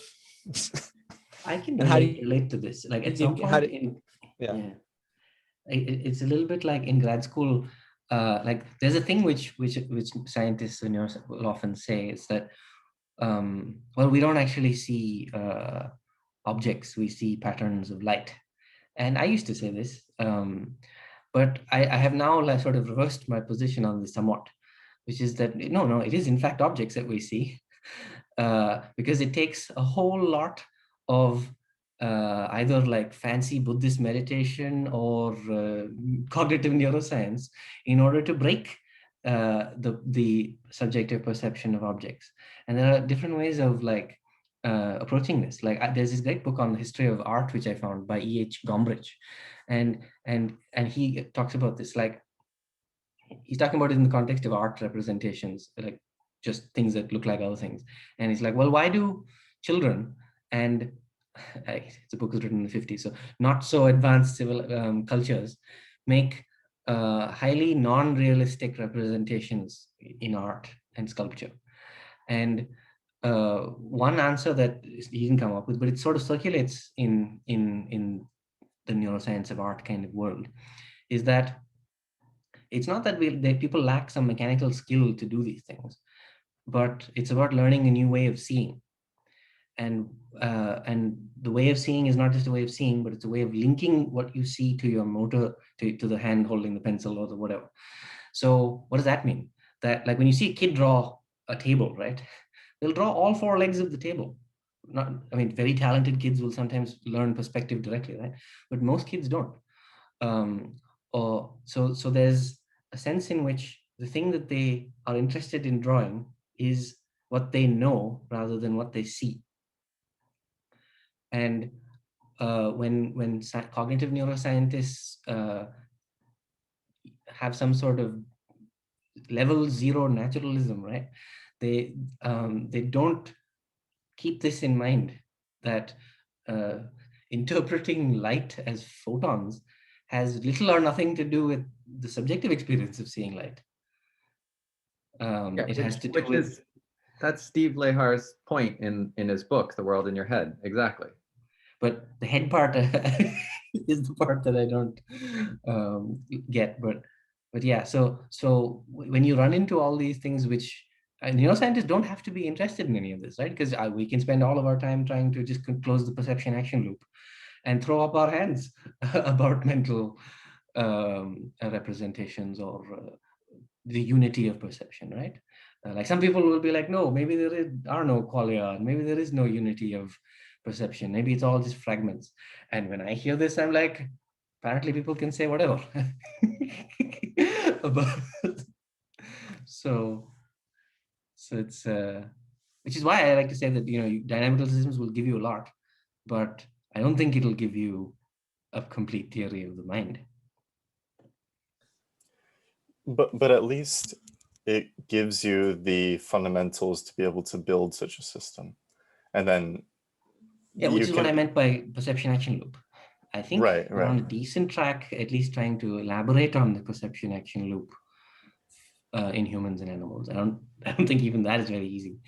But and we may learn new ways of framing the question. So and that's the kind of exciting thing, right? Which is, instead of hammering our heads against the same old questions that people have been asking, maybe we'll find some completely other way of understanding all this, or like a completely different way of relating to our experience is how I would put it.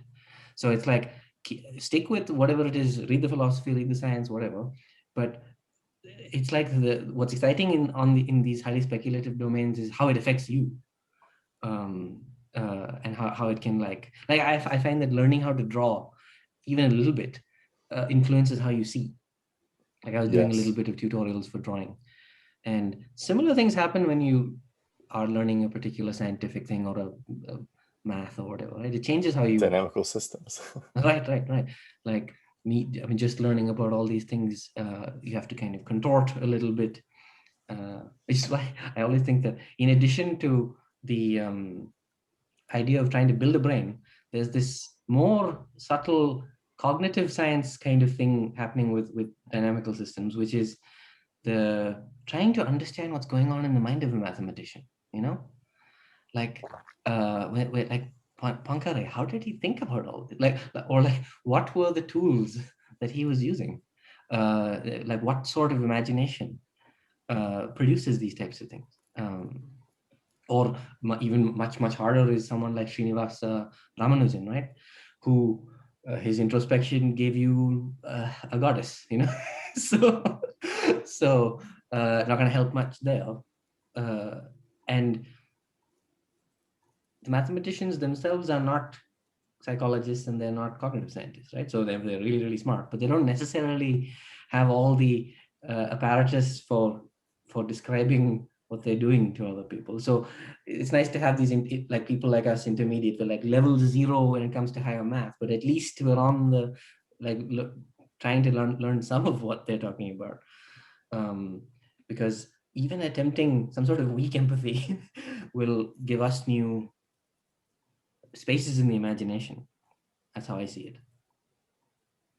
So even if I'm not going to ever make a theory of consciousness, hopefully, but along the way, I will, change my own consciousness.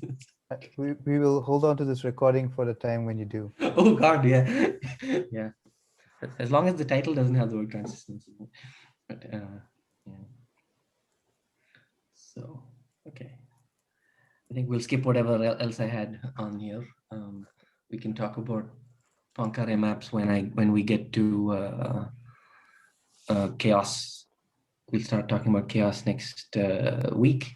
There are a few papers on neuroscience and saying that the brain is chaotic or critical, but maybe I think we should just like first look at cases where it clearly is chaotic, like the Lorentz attractor and some of those iterative maps, and then speculate about the brain. So that's I like delaying chaos till next week. Do you think so when we were first brainstorming for this group, we had a handful of papers that we wanted to look into. Oh, yeah. Should we start pulling from those and start presenting them? There was some one of them, super Mac talked about his paper. right. There was some the depression paper. We could talk about that. That's like everybody in this group will find it trivially simple, having done what we've done, because it just shows one bifurcation.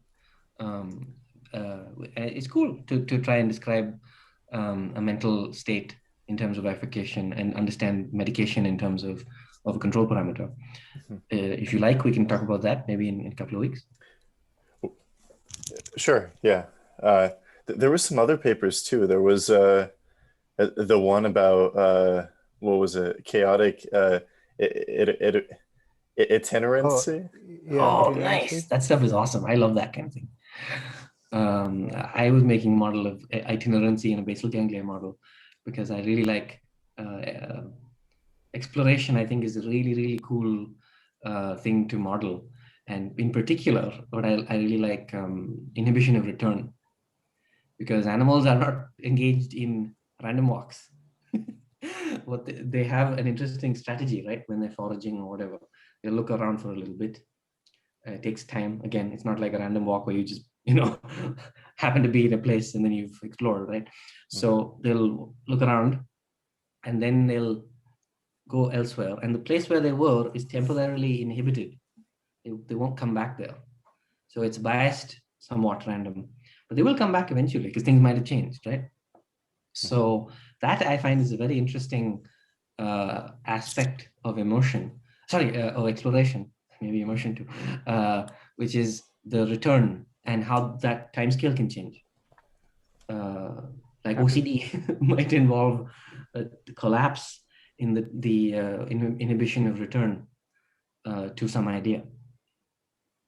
Yeah, that's analogous to the Iowa gambling task in humans, where you have two piles and one is like 70% rewarded, one is 30% rewarded. And people won't just select the 70% reward. They'll select that a bunch, but they want to return to the 30% pile in case it's changed. And the animals do the same as humans in that. I read a paper on they call bandit tasks, and you can have situations where without telling the player, you change the probability. Humans are near Bayes optimal, meaning that we do the bare minimum amount of exploration. Basically what we do is we almost 100% on the thing that has a certain probability. But when the variance changes, we go back to exploration. But it's like like at least in the bandit task, you completely shift to one of the 99% or something. The literature I was reading when we were developing this task was that humans and animals tend to match whatever probabilities are in the various options. So if you have a 70% option and a 30% option, people and animals will choose the 70% option about 70% of the time. If it's 60%, I can send you this paper because that's not what that paper showed. I'd it might have been the task design might have been different. And we actually did that for our one of our recent fMRI tasks. We did reversal learning. So you have the piles as one is 70%, one is 30, and then after you pick this one a certain amount of times, it switches on you, and you have to switch. And the optimal thing to do in a stable environment is to pick the best one, right, and then stick with it. But people don't do that. Yeah, but no, they do at least in some types of tasks. Yeah, I also heard that people don't. Go ahead. No, I was just going to say it can also depend on the specific person or people and how they are trained to like make choices. American undergraduates, right? The #1 source of psych studies. I was going to say, somebody was telling me that people will, let's say there's 3 to 1 in the piles or whatever it is, or 3 to 1 probability, then they'll sort of match that. Whereas pigeons will always pick the higher one. Like pigeons can, that silly headline, pigeons can solve the Monty Hall problem. It's like, come on, guys. Like, if you gave human beings hundreds and hundreds of trials, I think a reasonable portion of the humans would eventually get it. You know? Unless you told them specifically to calculate the probabilities beforehand. Like if you told them, try and see what happens, then they would probably do precisely that. There's a good paper. Even if you told them the wrong answer, if you give them enough, the wrong answer, if you give them enough, they might still figure it out though. But like there was a paper I saw which showed that in exploration situations, linguistic instructions, including incorrect ones, can block exploration. So you know, it's the makes sense. Double-edged sword of language. The great non-linearizer. It's like when you watch someone who wants to make a subtle point, right? What do they end up doing? They just end up saying a lot. You can't make a subtle point in general, like unless you make some sort of internally contradictory statement, like wisdom, right? Like maxims or Zen koans or whatever. Like anything that is, you know, actually subtle in the sense of actionable and coherent has to be long, because everything you say, like sometimes you can read a very subtle argument, which you yourself acknowledge is subtle and full of shades of gray, and you end with a binary categorization of some person or political idea. Like it's really, really hard for that to not happen. Yeah, I mean, you see that even in like,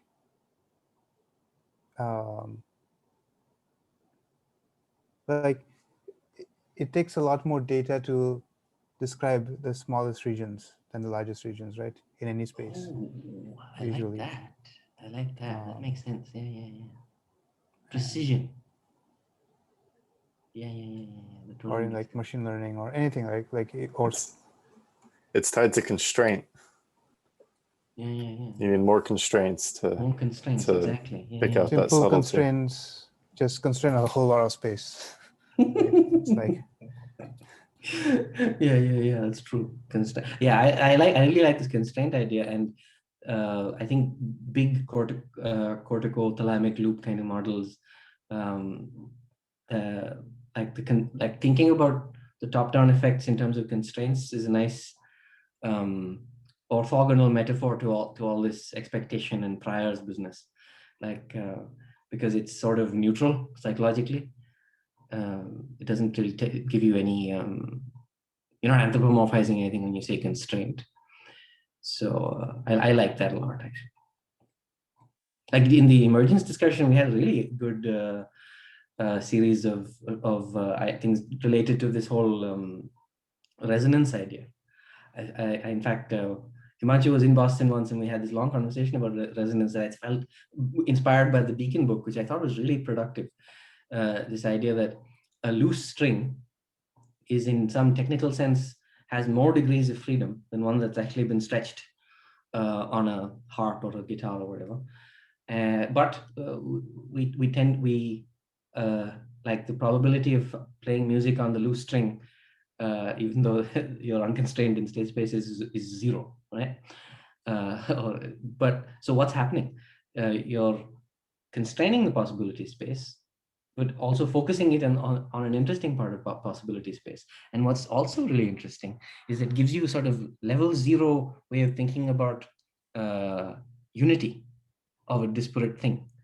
Because think about trying to send an impulse through a string. Like technically you can treat a loose string as a telephone, because sound vibrations will travel, but there are pretty strong, like when you pull something tight, there's this much stronger connection or correlation between different ends of the string. They're not simultaneous, they're not synchronized, but you hit on one end of the string and the impulse travels.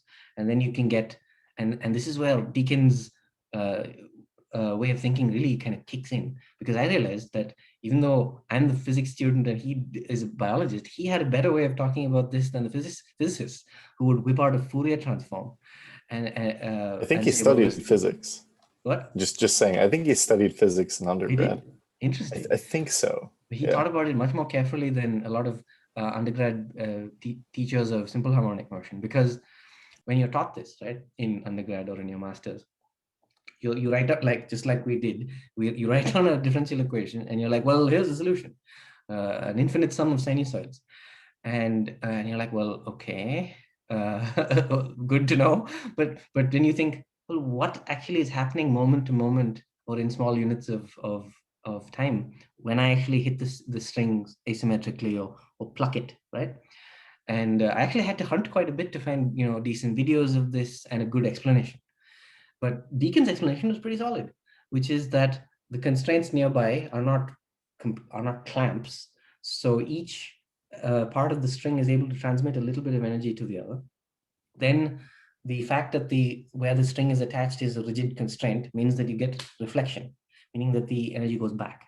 So now you have impulses going back and forth, and the modes, which are what actually last, are the things that don't cancel each other out in this back and forth exchange of energy. So the transients, which often give a lot of the timbre of a plucked instrument, go away very quickly. And what you're left with are the self-sustaining parts of the oscillation. Isn't that the same argument? Metaphor. Isn't that the laser argument as well? Yeah, that's the laser. Yeah, I really like that idea that so Deacon talks about differentiation, and if you're undifferentiated, you have potential to differentiate into anything. There's sort of like a universe of possible things that you can do. So why not stay there? It's because if you don't differentiate, you don't actually get anything. And then once you differentiate into something, I feel like you get that type of thinking in ancient speculations, like theological speculation, right? Especially in India, you see these really bizarre stories about Brahma and like the original cosmic mind is like, well, why did it split into all these different things? And it's always like some combination of boredom and desire, fear, like when you're alone in the state of pure potential. Nowhere else to go but down, right? In some sense. But yeah, the pluripotent cells kind of capture a lot of that wonder, right?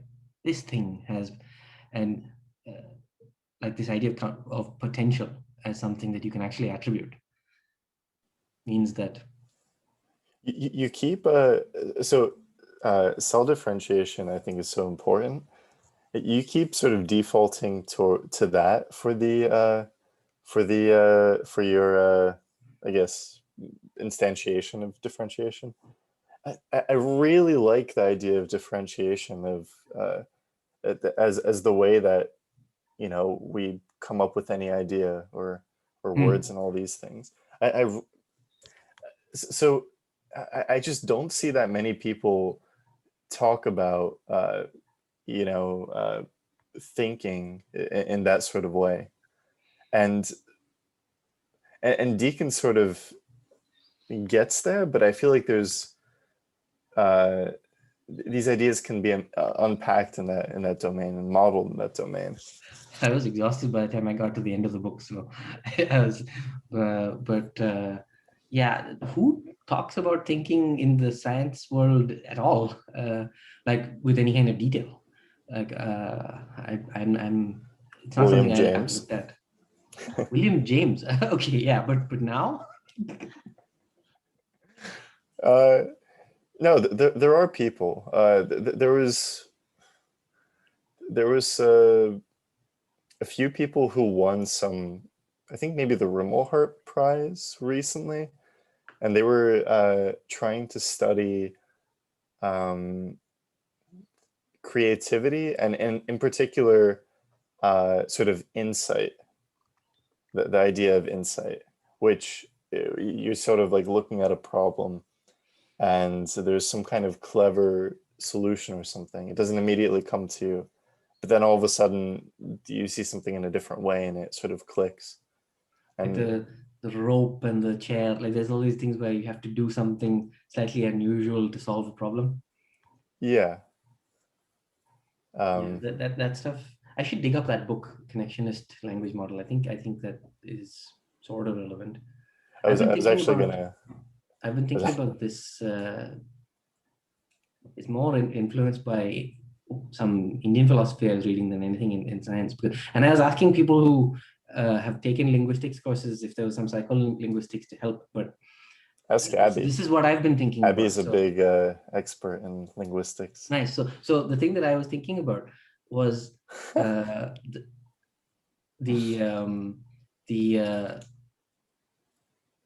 like when you're saying something, you might have some idea of what you'd like to say, right?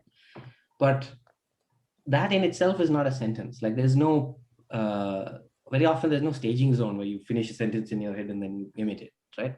Mm-hmm. So one of the things that I've been wondering about is, like sometimes you launch into a sentence and then you say, no, that's not what I want to say. And then you start saying something with maybe a different word order or a different metaphor or something. And then you, but you are still convinced that this is related to what you originally wanted to say, right?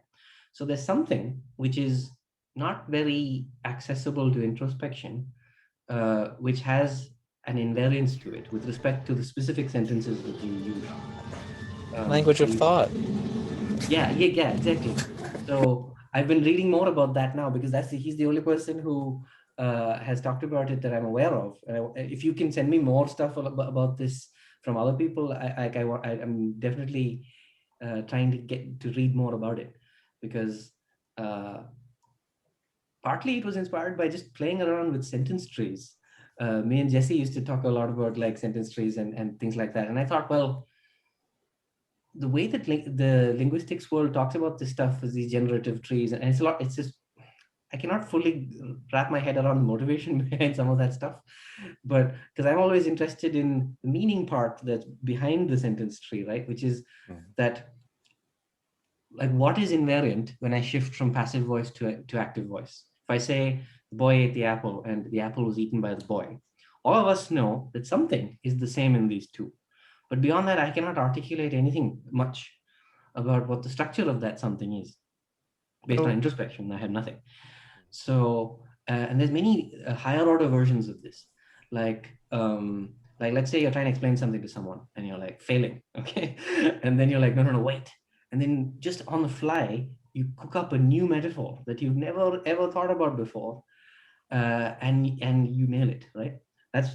And you can always have like two-person versions, which is like you're struggling to say something, somebody else says something, and you're like, yes, exactly. Using words that you may never have chosen to use. So I'm very curious about the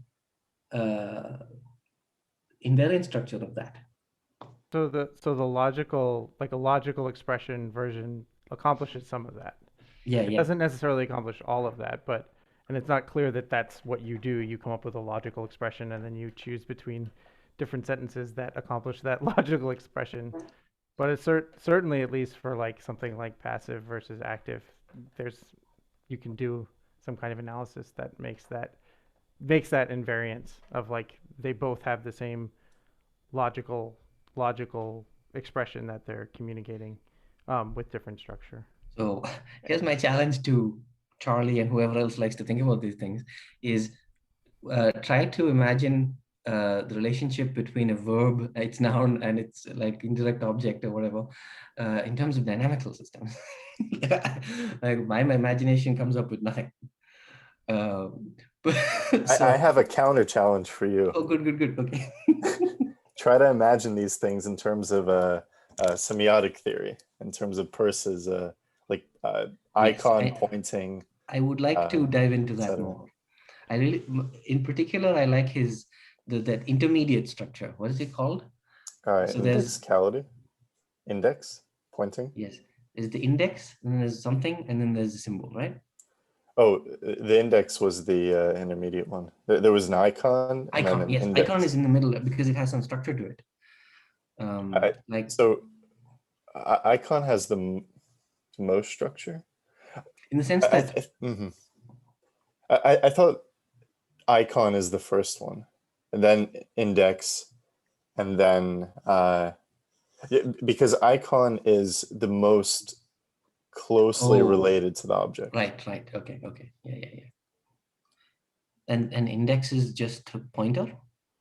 Yeah, it's a pointer, meaning like a causal link or whatever. Okay. Like fire is indexical or points to the fact, or sorry, smoke is indexical to the fact that there's a fire. Or the favorite example in Indian philosophy is smoke and fire, like ancient Indian philosophy. The index. So something I came across. I was talking to a biologist in some other project, and he drew some attention to in the world of biological signaling in evolutionary theory. They make a distinction between a cue and a signal. So so when a female is, let's say, looking at a peacock or something, the interpretation of the feathers is that it's just a signal, meaning that the feathers serve no other purpose than to attract the female. Whereas there are other traits of an organism which have a purpose and which the female might use, and those things are called cues, because it's like incidentally serving as information, in addition to whatever it originally was doing in the, or whatever it was selected for. There's all this, this is related to this teleosemantic stuff, which I find a little bit, I'm not very happy with it, but that's how they think, that you can distinguish between a cue, which is like sort of, whoever is using the cue is sort of opportunistic, and the signal, which in some sense, that's what it was selected for.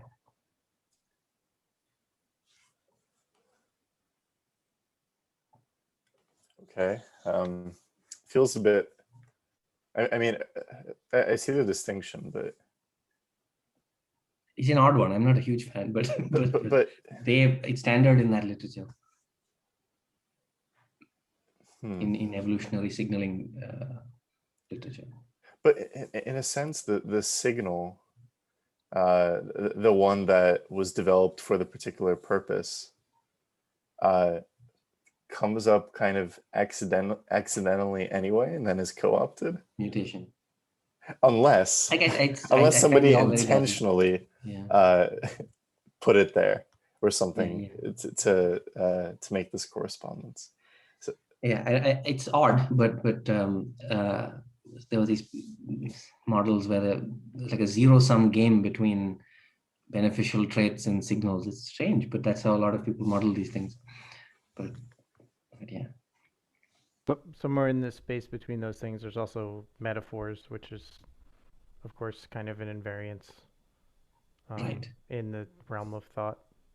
I think that those are like the most complicated sorts of invariant, right? Because they not everyone gets metaphors, right? Okay, I'm sure everybody's had this experience where you think you have made a good metaphor and you get an initial impression that this has landed, and then some irrelevant part of the metaphor gets taken up. The idea now is to create, is to triangulate it using metaphors. Yeah, 100%. So have multiple of them.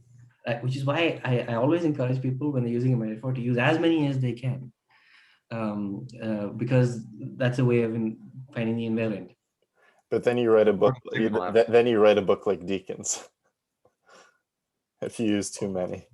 I was just looking up the Wikipedia article for Deacon. I found another book.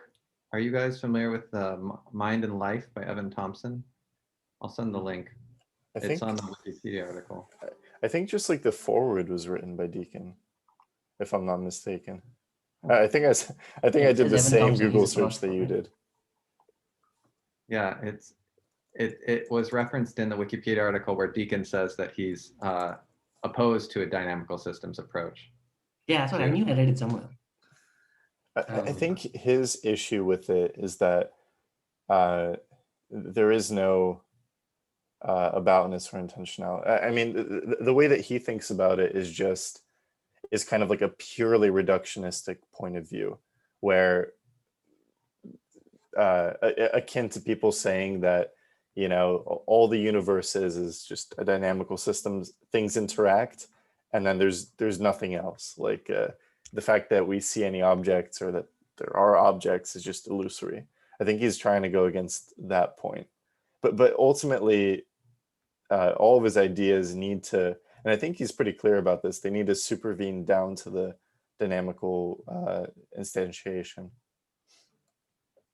He has an intriguing idea that the things supervene, but processes don't. And it was in that paper that we read right at the beginning of the Emergence Journal Club, and I feel like I still haven't fully understood what he's trying to say. But it was it was very interesting. I forget that point. It functions again. Big problem is that neuroscientists and don't have a whole lot of problem, but as soon as you verge into the territory of evolutionary biology, teleology is like some big red flag that a lot of old school biologists just cannot handle it. And that's the other kind of intention, which is like, it's really weird how much the evolutionary biologists dislike it. Mm-hmm.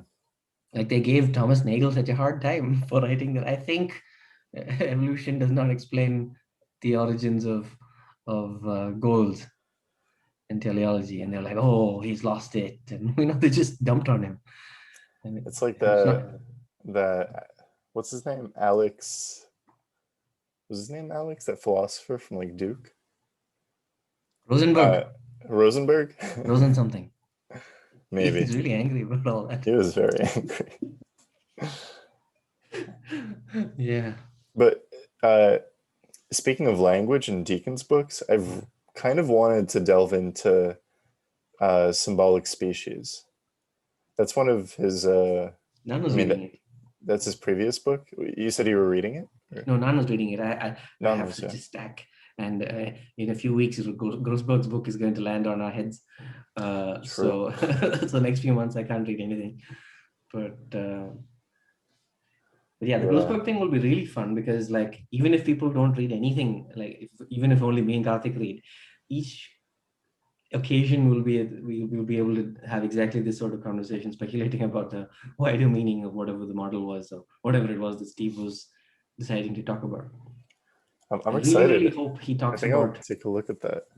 I really hope he talks about illusory boundaries and contours. This is one of Steve's most interesting ideas. What's the idea explaining it?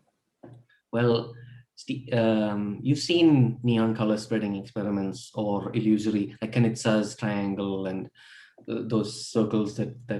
Yeah. So Steve spent a lot of time thinking about all that and came up with a pretty interesting system, which relates to the idea of the need for an animal to recognize depth cues. Like, so he has a sort of ethological angle on it, but also is talking about something which has no connection with ethology, which is illusions, right? So it's like what is needed by animals, right, when they're inferring or constructing objects, is to know when one thing is occluding another. So the awareness of the, but also when something passes behind a tree, we don't like say it's disappeared. Like pigeons might, but humans don't. So we're using something that is invariant with respect to the loss of the entire object, right? So what Steve says is part of the top-down processing is the contours of the object that are produced in a like, we get a fuzzy kind of representation which tells us this is the most likely object, and then that goes back down and creates a kind of almost like he calls it a shroud, but basically something that occupies a region of this higher level receptive field. And so this thing can be used. So even when something passes behind something else, you can use that to know where the object is without getting confused about whether it's in front or behind. So that's part of his reasoning for the idea that we don't actually see boundaries, we see with boundaries. But how that connects to the illusions is really interesting, which is because that's like the illusory contours show that that's always the case, or it's like a way of approaching the fact that this may always be the case, that some sort of gestalt object recognition system is saying, this fits with a circle, and then that gets projected back down, and in some of these odd perceptual illusions, you see something. At the same time, you know that you're not seeing edges, you're not seeing the actual outline of a circle, and yet you get the feeling of a circle. It's not exactly perception, but it's not exactly not perception either. So the boundary is then something in which texture gets filled in. So neon color spreading, which Charlie, you've seen neon color spreading, right? Like examples of it? Remind me, I probably have. So if you have these like colored bands, you can have contours that are created by, say, black lines, and then these colored lines, which then give the subjective feeling of a kind of tint that occupies the illusory contour. There isn't any contour, but it actually seems to occupy the disk or whatever it is that's been outlined. There's some good, if you look for neon color spreading on Wikipedia, there's a really good example. So yeah, just have a look and you'll see it. Neon color spreading. I can share the screen if you want. So, Yeah, go ahead. You need to enable it. Yes. I mean, this is just like Google hits, but yeah, there are a bunch. There's so many awesome examples. So what is the illusion that or maybe I should report what I see, and then yes, we can talk about it.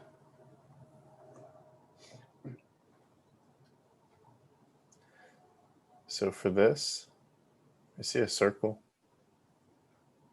Yeah, but Yes.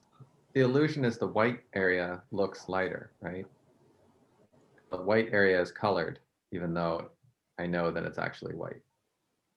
yeah, the tint leaks out onto the white pixels for most people, or for a lot of people. So yeah, what is happening? Steve's model, which I like a lot. It's a little bit like technically a little finicky, but when you get it to work, it's a gestalt using the constraints that define the circle, trigger the circle recognition system, which then projects back down onto a lower level of the visual system to construct a boundary in which then color leaks. But the bounds on that are provided by this top-down contour system.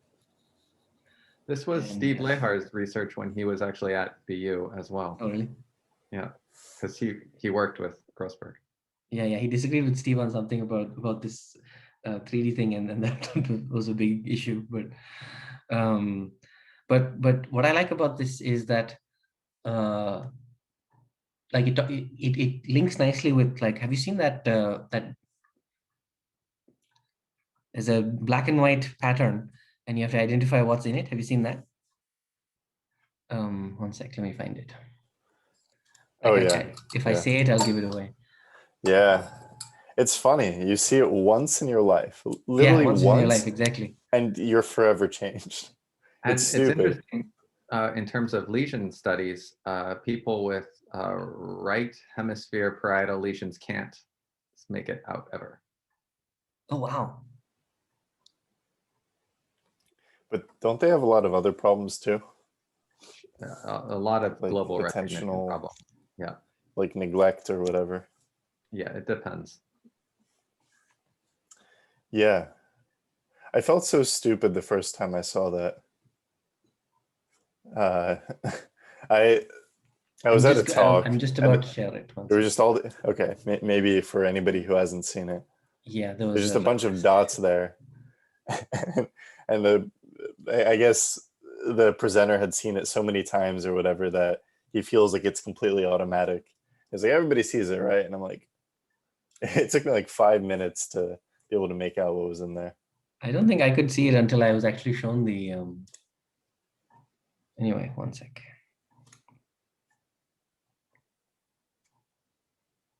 Hopefully there's no revealing information in the browser.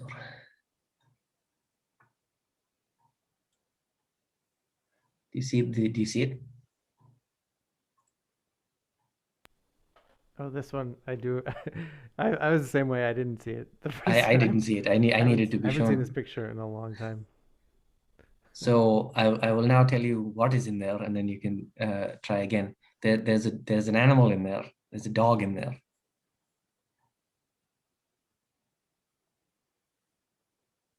Yes, no. Okay.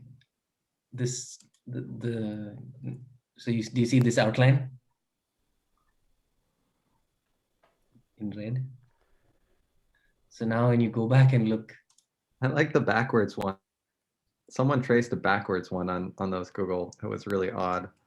so that was another study which I just came across today. I was thinking about this today, where they got people to like outline whatever it is they saw, and sometimes they saw some really weird things. Is this like a Rorschach test or whatever? So it isn't a Rorschach because it was constructed from an actual photograph, just with a lot of information removed.